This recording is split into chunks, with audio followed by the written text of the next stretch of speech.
My name is Nick Cook. I'm a defense journalist. My job is to investigate secret programs, the shadow defense industry, worth billions of dollars but hidden from public view. I dig out evidence of clandestine technologies concealed behind a network of false trails and military smokescreens. In this film, I'm going into a world that is taboo for a journalist like me. Now, more people than ever believe in UFOs.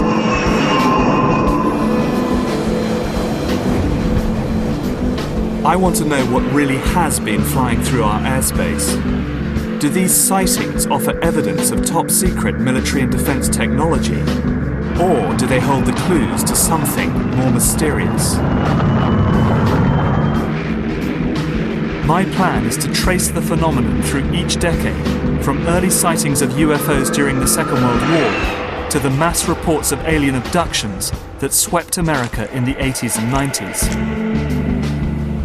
In between, I'll be investigating such landmark cases as the Roswell incident and the Zamora sighting to try to answer the question, are UFOs real?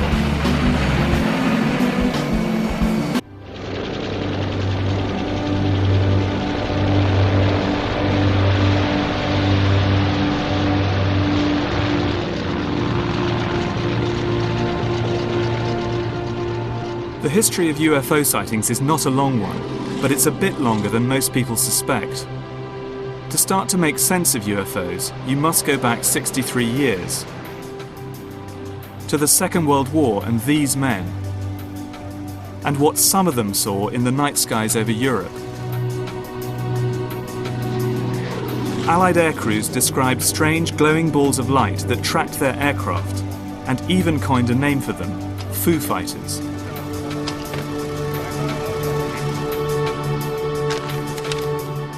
This is one of the first recorded reports of a UFO sighting. It's taken from the official RAF archives, and it is highly unusual.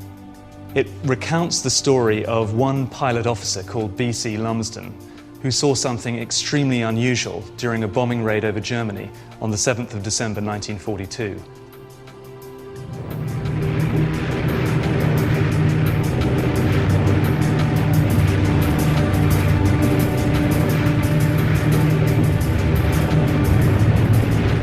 On Red 2. We were cruising at 7,000 feet when we discovered we had company, an orange-coloured light off the port wing. At first I thought it was tracer flak, but discounted this when I saw how slowly and controlled it was moving. What the hell is it? It seemed to be playing with Red 2, diving around the fuselage. Suddenly it turned starboard and headed straight for us. I found it hard to make other members of the squadron believe me, but the following night, one of the squadron flight commanders had a similar experience, with a green light. It's gone! It's gone! It's gone!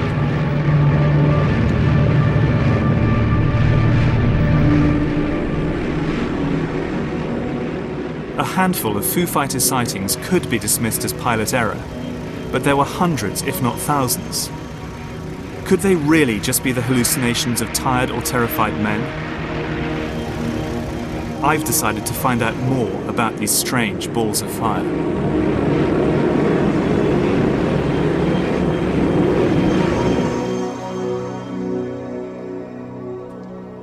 Military historians Dave Clark and Andy Roberts are leading experts on UFO sightings during the Second World War.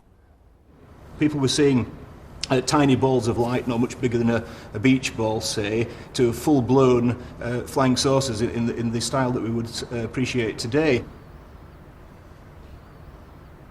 And there's a problem of reporting them at debriefing, because if you had bomber crews landing and saying, you know, we saw these peculiar lights chasing us for miles and miles and miles, some of the bomber crews I've spoken to were fearful that they'd get grounded for lack of moral fibre, for inventing things to get them grounded, some form of psychological problem. First, the RAF, the Air Ministry, were extremely concerned because they thought perhaps it was some form of German secret weapon. And it is known that the Nazis did have some quite novel varieties of anti-aircraft, such as Scarecrow and things of that nature, which threw huge metal bars around in the sky, which people saw.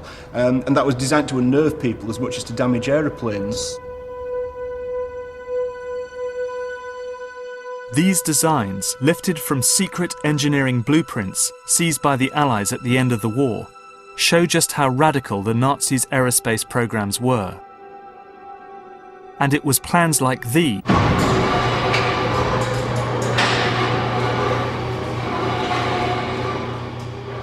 I've come to meet American technology historian John Dering. He has first-hand information on the development of Foo Fighters. I interviewed a German aircraft engineer who had actually worked on these vehicles in the prototype stage and in the early phases of production. These were vehicles that were unmanned. They were what we would probably best describe today as unmanned aerial combat vehicles. These were vehicles that were not just sent up for surveillance purposes. They actually had a purpose of remotely controlled to engage the Allied aircraft, the bombers in particular, by basically trying to apply a mechanism that was not necessarily a catastrophic destructive effect, such as blowing the Foo Fighter up and taking the aircraft down. This was intended to be something that could be reused multiple times. There's plenty of anecdotal evidence that Allied air crewmen saw these things over Germany, but what about hard evidence on the ground that this technology was actually pursued by the Germans? One of the reports that I have seen and looked over was in reference to a project in the Black Forest that involved a small vehicle that was specifically intended to be an interceptor for advanced air defense against Allied bombers. Now, that document actually came from a U.S. intelligence officer, and so I have pretty high certainty that that was real.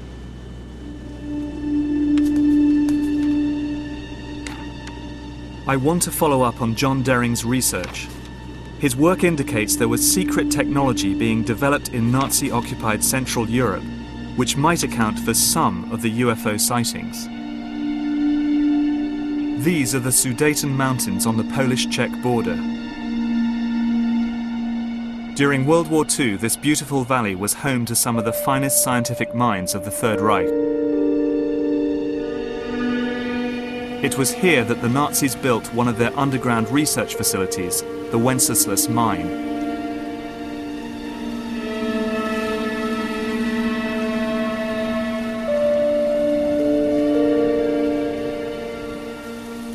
I'm meeting Polish military historian Igor Witkowski, who will guide me round the mine, a vast underground complex hidden away from Allied bombs, which Nazi slave labor carved out of the Sudeten Mountains. Example of a surface infrastructure being kind of a reflection of the underground facility, which was... It was here, in the desperate last months of the war, that German scientists worked around the clock to produce Kriegensscheiden, the war-winning technology that might produce a stunning knockout blow, even as the Nazis were being pushed back towards Germany.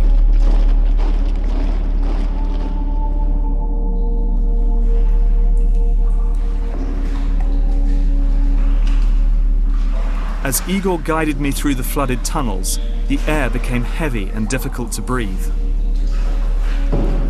So in effect, we've come hundreds of meters through this complex, and we're now deep into the mountain. Not hundreds of meters, but several kilometers, in fact. This is several kilometers into the mountain. Yes. And this would have been a highly secure, impenetrable assembly site. Exactly, and the secrecy around this place was very exceptional, so that the Allies never found out about it. Almost nothing exists of the original mine. As the Nazis retreated in 1945, they sealed most of the tunnels, leaving the advanced technology, and some say the scientists who developed it, buried beneath impenetrable walls of rock. But the Allies did capture one man who knew all about this place, and he wasn't a token find. His name was SS General Jakob Sporenberg, and he was in charge of the technical program at the mine.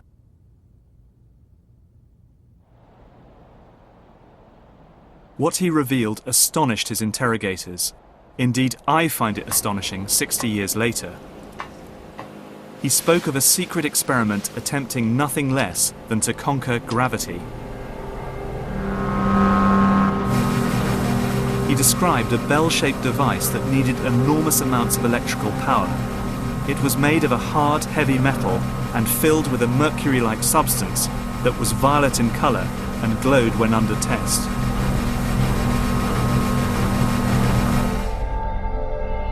People who worked on the bell suffered from sleep problems and severe vertigo.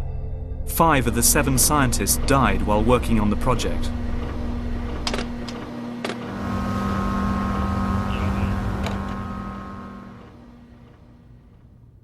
In a memo to Hitler, the scientists wrote, "It is in our opinion that the scientific results ascertained from our experiments with the bell are truly decisive for the war."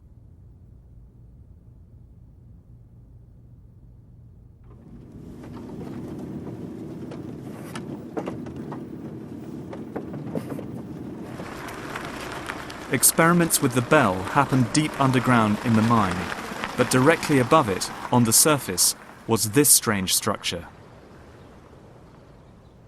Called the flytrap, it first showed up on an Allied aerial reconnaissance photo in 1944.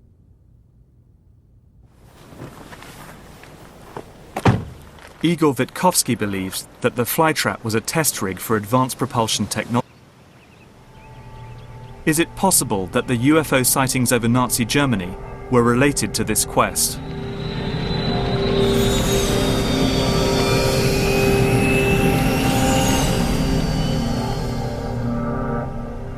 There is a sense here that the Germans were engaged in very highly classified work, and that possibly they were engaged in anti-gravity type programs.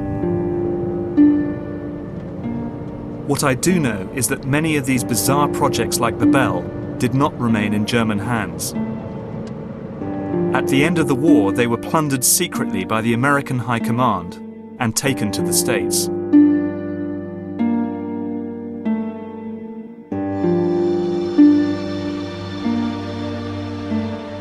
The speculation about Foo Fighters was about to be overshadowed by one of the most sensational UFO sightings of all, the 1947 incident at Roswell in New Mexico.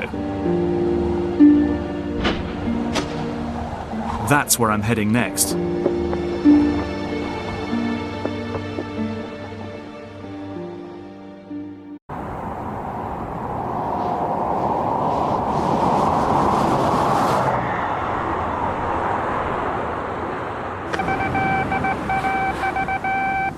The 509th Atomic Bomb Group headquarters at Roswell, New Mexico, reports that it has received one of the discs which landed on a ranch outside Roswell. Colonel William Blanchard of the Roswell Air Base refuses to give details of what the flying disc looks like. In July 1947, a UFO is supposed to have exploded in mid-air over Roswell, New Mexico, showering its debris over a remote ranch nearby. The actual saucer itself is said to have come down here on the plains of San Agustin. UFO proponents doggedly say that this vehicle that allegedly crashed here was extraterrestrial. The Roswell crash is the best known case in the annals of ufology. Supporters of the extraterrestrial explanation claim that the military recovered crash debris and alien bodies from a site located on the very edge of a top-secret military base called White Sands. The press had a field day. Reports of a crashed disc hit the headlines, and Roswell quickly became a national controversy.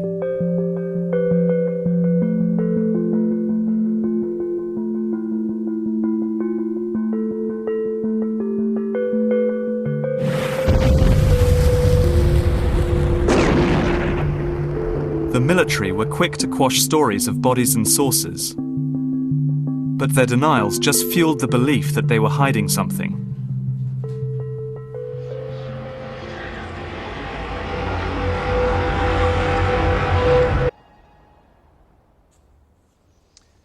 In In September 1947, just a few weeks after the Roswell crash, General Twining, head of the Air Materiel Command, issued a classified memo to a small group of his senior officers outlining his concern about the rash of flying saucer sightings that had been seen across America earlier that summer. In the memo, he states that the phenomenon is something real and not visionary or fictitious, that there were objects approximating the shape of a disc in the sky. He talks of operating characteristics such as extreme rates of climb and maneuverability. One of his conclusions, indeed, is that these discs might be the product of some high-security project not known to his command. So my thoughts are moving back to the Second World War and the work of the German scientists. Could the American operation to capture those scientists and their technology offer any clues to what really happened at Roswell? In 1945, President Truman ordered a secret operation codenamed Project Paperclip. It instructed the US military in Germany to round up German scientists and persuade them to carry on their work in America.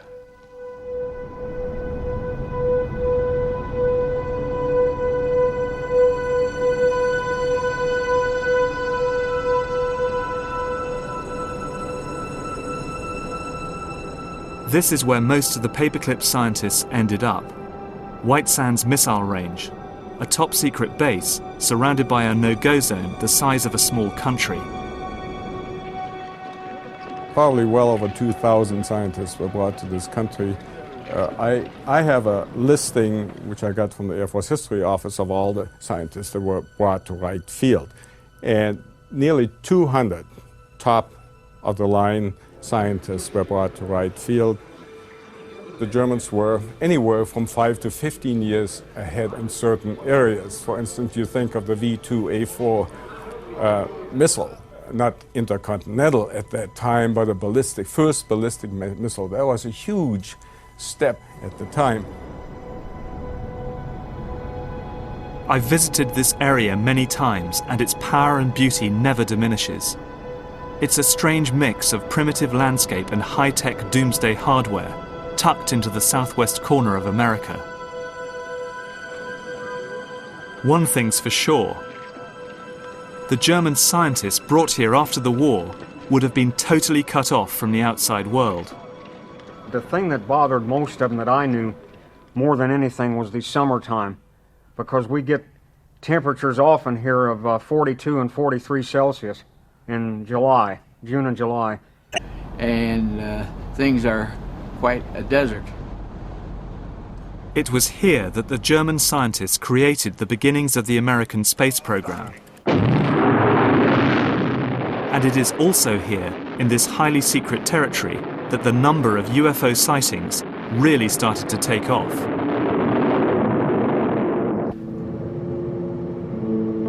The American government has changed its own version of the events at Roswell so many times that my instincts, as a defense journalist, are that we're all being fed a false trail. Perhaps the work of the German scientists could offer a completely new explanation for the Roswell incident. What evidence do you have that the Germans were working on flying saucer technology? There certainly was an interest in that type of a vehicle after the war. It presented the possibility of some maneuverability that would be greater than what they would have had with the conventional piston or jet engines of that time using a fixed wing. At the time of Roswell, the US Air Force was experimenting with radical new designs. Could this bizarre aircraft be based on this one? A design drawn from secret Nazi blueprints seized by the Americans after the war.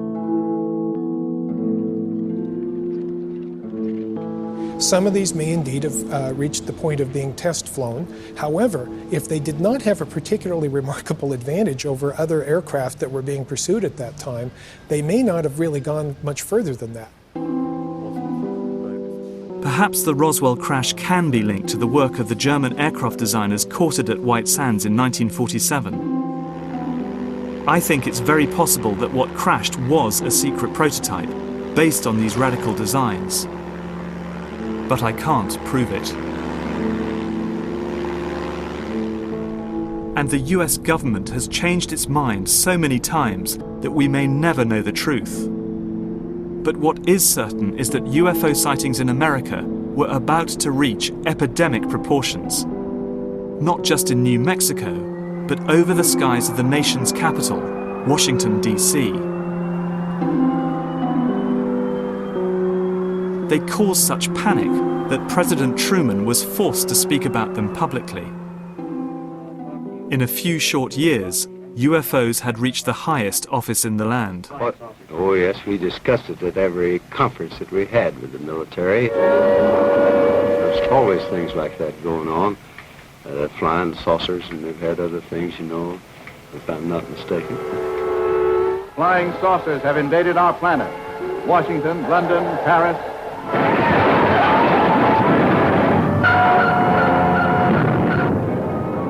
America was about to go saucer crazy. To the best of our knowledge, my wife and I are the only ones left alive.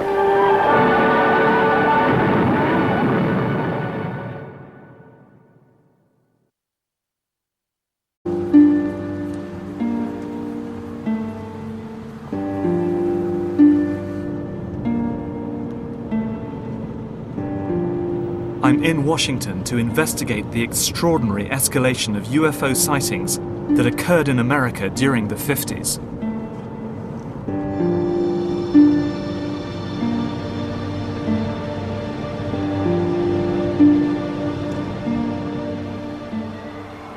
In 1952, a series of strange lights were seen over Capitol Hill.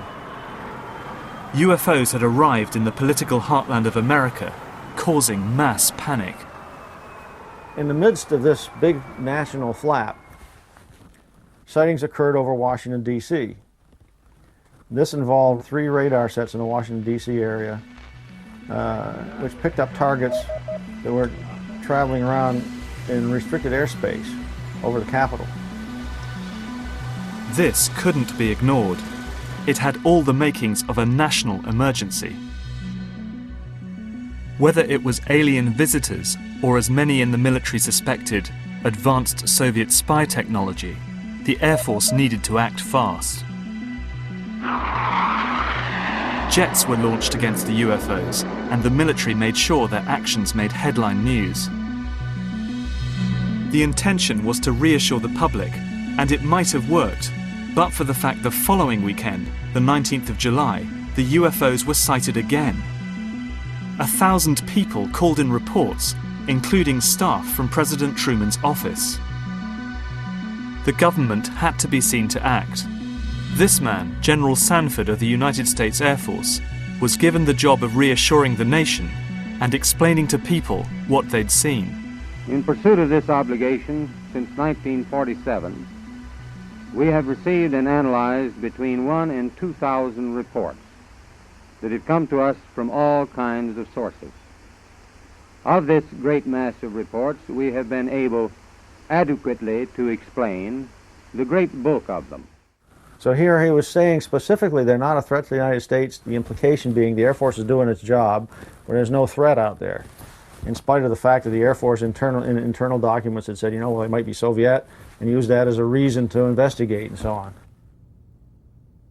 The Air Force's commitment to act on the UFO problem would result in one of the biggest military investigations in American history.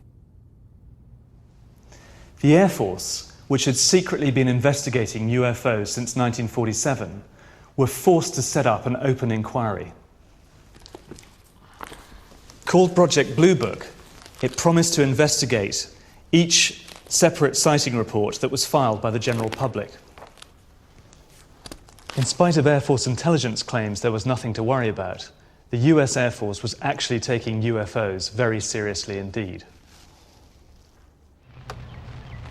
The man at the forefront of Blue Book's investigations was Dr. J. Allen Hynek. Hynek was employed by the Air Force. He interviewed thousands of witnesses and collated some of the public's most bizarre encounters. Have you ever seen a meteor with headlights? No, I've never seen a meteor with headlights.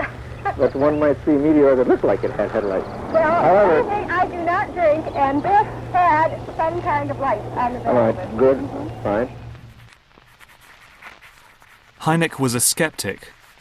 During the course of his investigations, he was able to attribute many of the sightings to natural phenomena.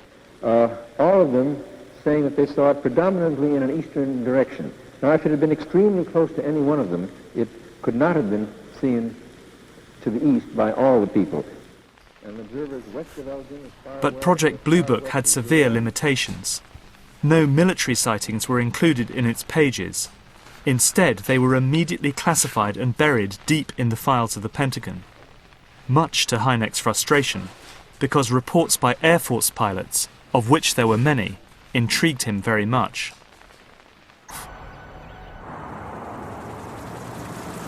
But in the meantime, the CIA was becoming very interested in the UFO phenomenon for their own purposes.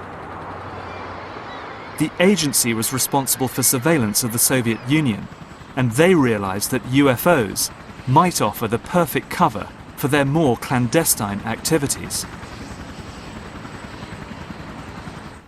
This is a memo written by Walter B. Smith, the head of the CIA at the time.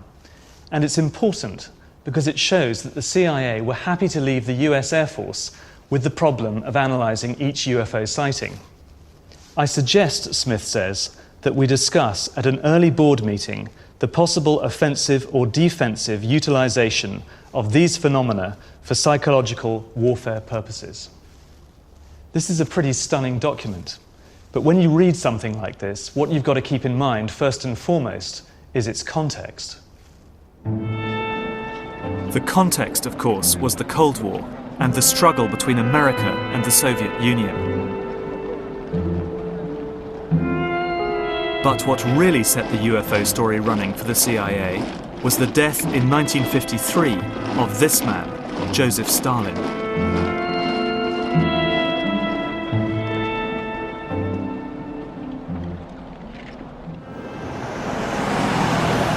I'm going to meet the former senior analyst of the Soviet desk at the CIA, who can tell me exactly how the CIA set about manipulating the UFO story in order to gain the upper hand in the Cold War. This is the U-2. It's the direct result of American intelligence coming to terms with how little it really knew about post-Stalin Russia. We can't make sense of what happened next in ufology without getting to grips with this once highly secret machine. It triggered a wave of UFO sightings all across America. What was needed were certain cover stories. What do you do when people are spotting aircraft and then telling reporters that they've seen something very unusual flying out of an airbase in Nevada? And frankly, this was the origin of a lot of the sightings that took place in the mid-50s, 1954, 55, 56, of unidentified flying objects, the UFOs. So the CIA was involved in encouraging people to believe that, yes, they saw UFOs, and the CIA and the military tried to be very helpful to reporters to get these stories out, to divert the attention of the country, and particularly the people in this region, about what they had actually seen. We believe that UFOs are real, that they are from outer space, and that they are intelligently controlled. And then it went into a small cloud. Again, we spotted as it came out of the cloud, and very shortly after that, it quickly disappeared. Traveled apparently on this side of the tower and went... The CIA's strategy of encouraging public belief in UFOs seemed to be working, and the U-2's development and deployment was hidden behind a smokescreen of disinformation. It was a flying object of some sort that could hover, and such as I've never seen before. Right here is where this flying saucer, this UFO landed. Right here about where I'm standing. And it was a big, huge thing, and I wondered what the heck it was. Now, within 2 or 3 seconds, it was out of sight. That was in the southwest, and easy, you might think, to dismiss out of hand. But this isn't. Life magazine, a highly respected part of the American scene in the 1950s. Popular but hard-headed journalism. A very famous issue of the Life magazine that has Marilyn Monroe on the front. And if you can get your eyes off Marilyn Monroe and look in the upper right-hand corner, you see this, "Have we visitors from outer space?" or whatever the title was. The writers said, well, we have been to Wright-Patterson Air Force Base, where Project Blue Book was headquartered. We've looked through their sighting files. We've talked to the people who were in Project Blue Book and some Air Force generals and so on. And it appears that the Air Force is now treating this subject seriously. And their conclusion in the article was that, that we're right on the hairy edge of saying, yeah, there really are interplanetary visitors being involved here. That's what people are seeing, and the Air Force doesn't seem to be denying that. Make sense of what Zamora saw, we need to go back to the U-2 and to an event that shook the world in 1960.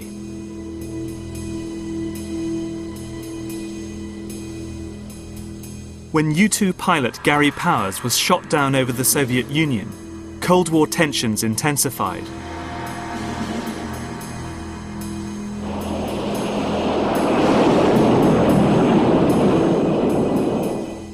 The wreckage of his spy plane was put on public display in Moscow. This was a huge propaganda coup for Khrushchev, and it signaled the end of the U-2's covert life. It was understood very early in the U-2 program that it wouldn't be able to fly safely over the most denied areas of the Soviet Union forever. Best, it was given a few years. In fact, it flew operationally for just about 4 years, which was longer than anybody expected, before one of the aircraft was shot down. The CIA launched an effort to produce a more workable aircraft with similar or better performance, and one that would be so fast and so high-flying that even the best missile technology that anybody could be looking at in those days would have a very hard time hitting it. Richard Bissell was head of the CIA's overflight program between 1956 and 1960. He was the man given the job of replacing the U-2. He had a radical idea about how this might be achieved. We see here that he's urging his technical department to design a new aircraft for reconnaissance missions over Russia.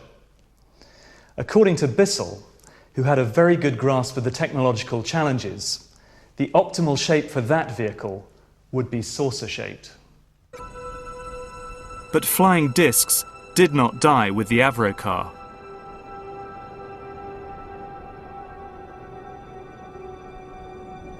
Buried in the depths of the archives, I've discovered some blueprints which reveal something quite fantastic. A supersonic saucer. Called the Silverbug, it was truly revolutionary. The plans show in detail a multi-jet engine craft that boasted amazing maneuverability and speed. It's an intriguing thought that this concept may tie in with the work of the German scientists who brought saucer technology to the US at the close of the Second World War.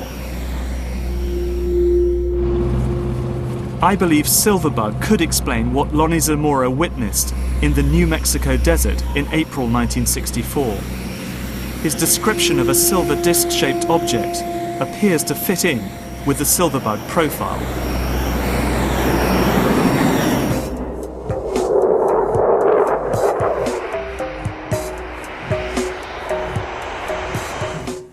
There's plenty of evidence that a host of other covert technologies were being developed by the Air Force during the 1960s. And many of the sightings on record at the time can be traced back to their secret testing programs. But I've heard there was a significant rise in sightings in the UK at the same time. Here we have quite an interesting file from the MOD, the numbers of unexplained, in inverted commas, aerial sightings reported to the Ministry of Defence from 1959 until 2000. The sightings rise modestly from 1959, when you have 22 sightings, and then up to 95 in 1966. But in 1967, they really jump. They jump from almost 100 to 362 sightings, which is really quite significant and remarkable.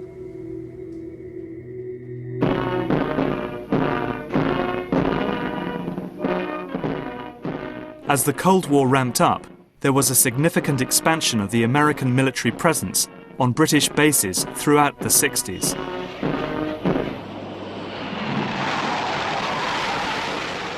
I think at the height of those tensions, there was something in the order of 18 or 20 US bases on British soil, and the tension was ratcheting up, and there was many incidents where there were full air defence alerts, aircraft scrambled, and obviously until aircraft had been able to sort of identify what had been picked up on radar as Russians, they remained until that point UFOs effectively. But there were some very mysterious cases which appear to have baffled the MOD at the time. I'm thinking of the Robin Peck incident, for example. The case you're referring to happened on the Norfolk coast near Brancaster at a little village called Docking, and you've got the American bases at Sculthorpe and Lakenheath.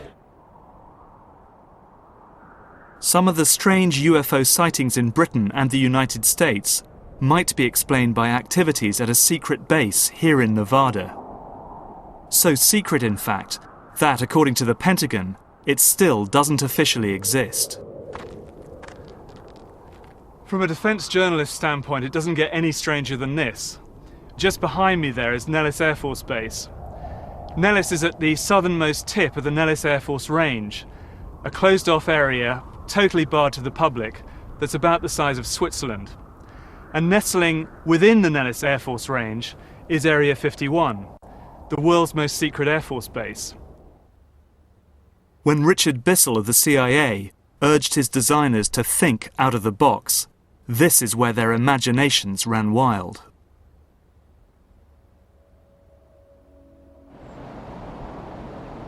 It's the testing ground for the US Air Force's most secret technology.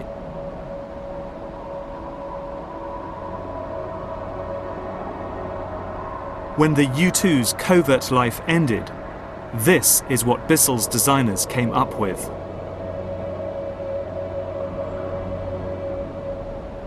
The Blackbird is the apex of aerospace technology. When the forerunner of this aircraft first flew, the CIA's A-12, in 1962, from Groom Lake, otherwise known as Area 51 in Nevada, its mission and the aircraft itself were super black. That is to say, it was a super classified aircraft. It's very easy to imagine how anyone catching a glimpse of this aircraft in 1962 might have mistaken it for a UFO. Everything about this aeroplane is strange. It's black, its shape is extraordinary, and its speed, of course, in excess of Mach 3, that's 3 times the speed of sound, would have made it one of the most extraordinary sights that anyone could have seen at that time. Blackbird missions were flown out of the UK at the height of the Cold War. The plane flew at over 100,000 feet at the very edge of space. It was so fast that when it overflew the Soviet Union, it could simply outrun any missile attack.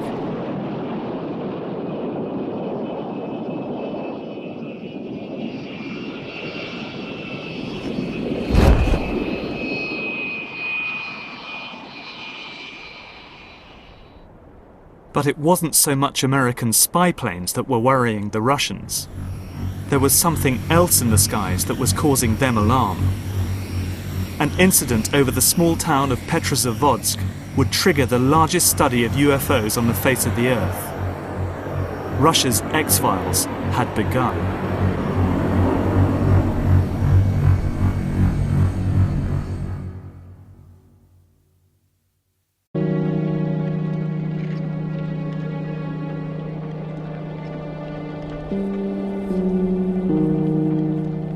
On September the 20th, 1977, high over the Russian town of Petrozavodsk, a group of soldiers were on routine maneuvers.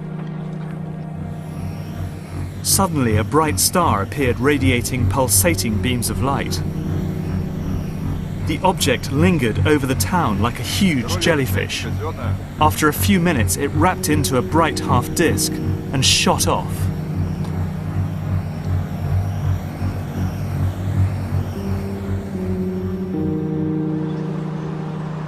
News of the event reached the Kremlin. And Yuri Andropov, head of the KGB, gave an extraordinary order that the entire Soviet army should watch the skies for unidentified flying objects.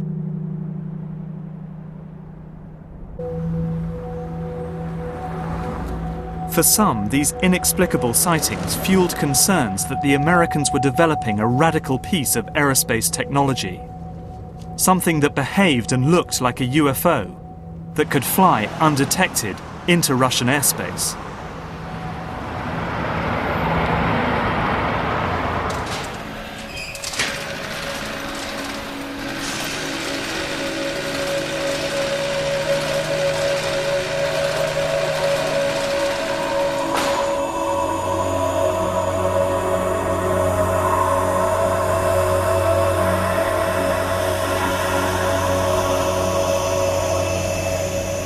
And the Russian fears were well-founded. This is stealth, a quantum leap in aerospace technology. The Americans had built an invisible plane. We guessed it was policy to conduct a campaign of misinformation, as far as the general public was concerned. Stealth was an enormous breakthrough, and nobody out in the wider world really believed it was possible. Nobody could even imagine that it was possible to do that.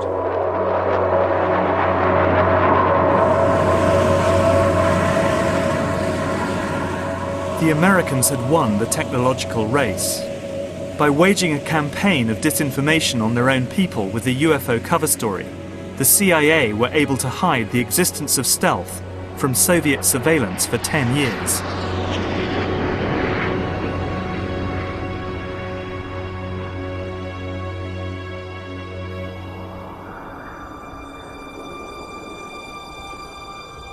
But stealth couldn't begin to explain the series of alleged alien encounters which were about to shock the American Southwest.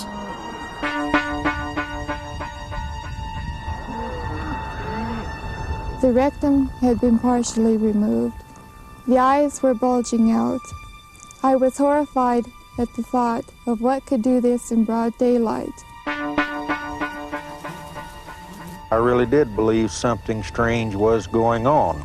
We had one up north where we believed the animal was paralyzed and was alive when it was being mutilated. These horrific events took place all over the plains of New Mexico, an area that had been witnessing UFO sightings continuously since the 1940s. I'm on my way to meet Edmund Gomez. Gomez was a cattle rancher farming right next to the town of Los Alamos, famous for the development of the atomic bomb.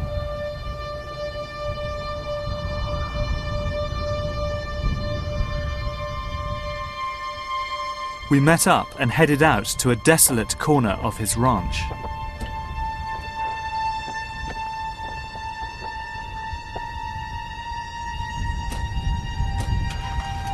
Where are we going? Where are you taking me to? I'm taking you to our animal graveyard. Normally we would bury carcasses that would die from disease or from natural causes, but during the cattle mutilations that we had, we never buried any of the animals, so in case we ever needed any body parts, you know, in the future, especially the bones. The mutilations themselves took place over quite a time period, didn't they? Yes, they on our ranches from 1976 through 1982, approximately. When you found a mutilated cow, typically what kind of wounds would you find on the animal? The rectum had been cored out. The lower lip had been removed. and the reproductive tract also had been removed. The organs that were removed precisely without spilling of any blood. And it was very, very neatly done.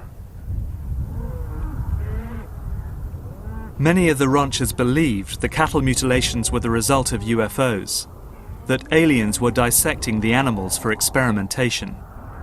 Usually when you find an animal that dies of a disease or natural causes, the scavengers will attack the animal and attack the fleshy parts that they can, that are easy to tear into. And this was not torn flesh. But for Gomez, there were other clues. We saw this light kind of flying over our pastures, and all of a sudden it kind of just came to a standstill. It looked like it was saucer-shaped, but had two decks, and had two sets of lights on it, flashing one on top and one down towards the bottom. When you look at them, you think, well, gosh, that looks like the typical flying saucer. When all of a sudden, the lights inside the cockpit of this vehicle went on, and when the lights went on, I could see the props of a chopper. And as Gomez tells me, he has his own theories about the fate of the targeted animals. They would put ropes or chains around the legs of the animal and lift them up and haul them off. Somewhere. Do their thing, come back, bring them back, and not lay them down, but drop them. Because we found several animals that had broken legs, broken backs, broken hips, and so forth. And why dump the cow, leave the carcass here? We felt that that whoever was doing this did it and brought it back and said, we're doing this and there's nothing you can do about it. There were a lot of consistencies with the way that they were harvesting these animals. For Edmund Gomez, there are many unanswered questions. He wants the cattle mutilations, which put him and his family out of the ranching business, re-investigated to bring closure to the whole bizarre and sinister affair.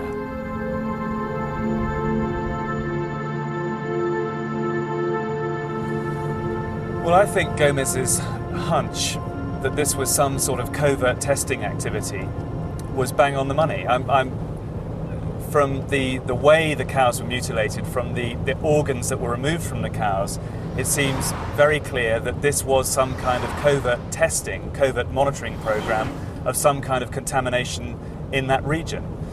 It also seems very clear that someone is trying to put in some kind of linkage between this mutilation activity and UFOs, trying to dress helicopters up, for instance, to make them look like UFOs in an area where people are very superstitious, very fearful of things they don't understand.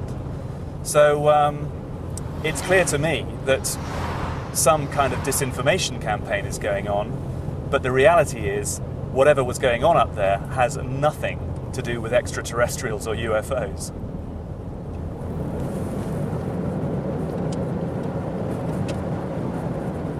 And the nature of the contact experience in the 1980s, we need to look at the first reported cases back in the 1950s. They come here to commune with outer space. We'll start the message now, group. Here we go.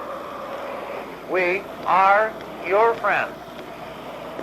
We are your friends. Please contact us. Contactees were a group of people who claimed they'd been visited by human-like aliens from planets such as Venus and Saturn. Unlike Travis Walton's aliens, these visitors were reputed to be benign. We are your friends. Living in the shadow of the arms race, contactees preached peace towards all species, whether alien or terrestrial, and campaigned for disarmament. As Cold War paranoia reached its peak, the CIA ruthlessly misled the American people about UFOs in order to hide their surveillance programs against the Soviet Union. Melvin Goodman believes that the contactees were simply the victims of this dark political climate. I wonder, in terms of a general disinformation campaign, whether if you plant a seed, basically from then on there's nothing you can do to control it. Well, that's the blowback principle. And certainly once you get involved in UFO sightings and trying to encourage the people of the Southwest that there were indeed UFO sightings and making people who may have been lunatics appear to be heroes, there's no telling when that will end, and there's no telling what kind of blowback will take place. And even the people who started this kind of mythology can end up believing their own myth because they start to hear this story played out over and over again. Of course, disinformation is a factor behind tales of UFO sightings and alien contact. But I also think there's something else. Our need to believe. Anthropologist Charles Ziegler has studied many abductee testimonies. These people were not mentally impaired. Many of them were, in fact, highly trained. They believed these things. It gave them the same kind of satisfaction that religion gives other people. The notion that we're not alone, that there is some entity that's looking after us, that there's a better place waiting for us when we die. The chief skeptic of all, Dr. J. Allen Hynek, who investigated UFOs for the US military, also became a believer. It was Hynek's interviews and expertise that formed the basis of the 1977 film Close Encounters, directed by Steven Spielberg.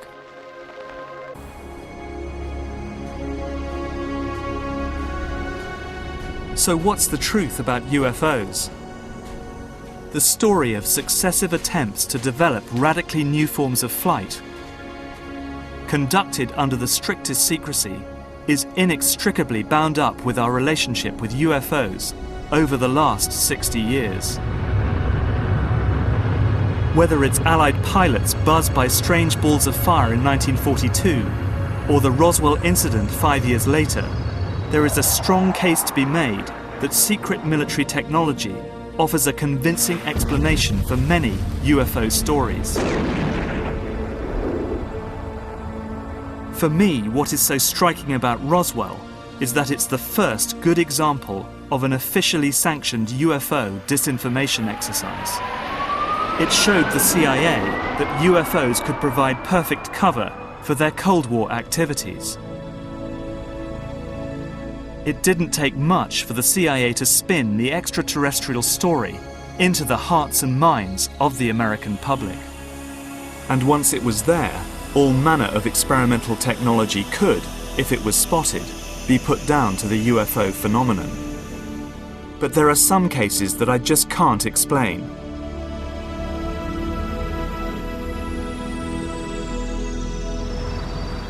The sightings of UFOs over Capitol Hill in 1952 are still baffling.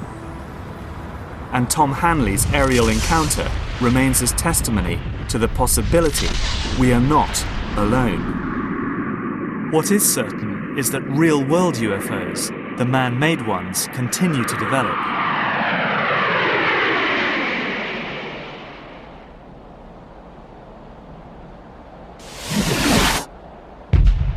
Recently, a series of sonic booms were heard exploding across California and Nevada. Something was in the sky that could be heard and felt, but not seen. Some informed observers, and I'm one of them, believe it was an aircraft traveling at several thousand miles per hour, a secret project known as Aurora. There is no trace of Aurora's physical existence, no evidence of government spending on its development or deployment. But there are tantalizing images that point to its existence. Pictures, for example, like this one. It shows a donut-shaped exhaust pattern, a sign perhaps that Aurora makes use of something called a pulse detonation wave engine. And it delivers a hell of a punch, easily enough power to drive an aircraft to 6 times the speed of sound. But perhaps the most intriguing are these images. This is a weather satellite image that shows a very interesting contrail originating out of Area 51 in Nevada and moving all the way across the United States, out over the Atlantic, on across Europe, and into Russia and China. Whatever it is, it's moving in excess of 8,000 miles an hour. If it is the contrail of a high-altitude hypersonic aircraft, in my book it's the best evidence yet that Aurora is real.